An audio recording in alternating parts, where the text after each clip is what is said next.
चीनी सकाफत मुल्क के अंदर और दुनिया भर में तेज़ी से मकबूल हो रही है, जिसकी बड़ी वजह इसके सकाफती विरसे का तहफ़्फ़ुज़ और मुख्तलिफ शोबों में जदीद तख्लीकी इज़हार है। चीन की पहली AAA video game black myth Wukong साल 2024 में रिलीज़ हुई, जिसने दुनिया भर में धूम मचा दी। गुज़िश्ता अगस्त में रिलीज़ होने के सिर्फ 3 दिन के अंदर तमाम प्लेटफॉर्म्स पर इसकी 1 करोड़ से ज़ायद कॉपियाँ फ़रोख्त हुईं। इस गेम ने नौजवानों में चीनी सकाफत के लिए दिलचस्पी मजीद बढ़ा दी है। गेम में दिखाए गए मुतअद्दिद मकामात चीन के सूबा शंशी में वाक़े हैं।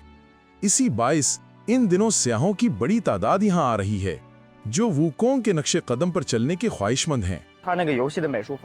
गेम का फ़नी अंदाज इंतहाई बारीकी से तैयार किया गया है, जिसके कई मनाजिर हकीकी चीनी माहौल से मुतासिर हैं।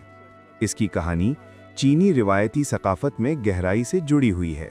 रवां बरस के नुमाया तरीन सकाफती मज़ाहिर में से एक थी वो फिल्म जिसने मकबूलियत के तमाम रिकॉर्ड तोड़ दिए, यानी नींजा 2।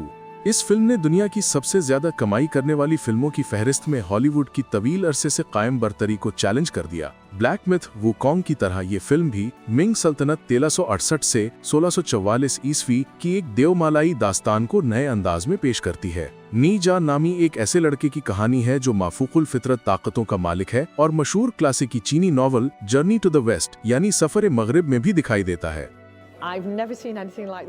मैंने इससे पहले ऐसा कुछ नहीं देखा था। मुझे अंदाजा नहीं था कि क्या होने वाला है, लेकिन आखिर में मेरा दिल गले तक आ गया और मैं जज्बाती हो गई। मेरा मानना है कि जदीद टेक्नोलॉजी और चीनी सकाफत का बेहतरीन इम्तजाज ही चीनी सिनेमा की कामयाबी की असल वजह है। अपने मुल्क की रवायात में गहरी दिलचस्पी पैदा करने के साथ साथ चीन के अवाम दीगर अक़वाम के सकाफती विरसे को भी जानने के लिए पुरज़म है।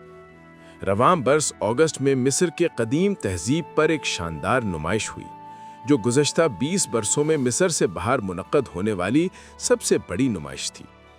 शंघाई म्यूजियम में 13 माह तक जारी रहने वाली ये नुमाइश अगस्त में मुकम्मल हुई, जिसे देखने के लिए मजमूई तौर पर 27,70,000 सय्याहे।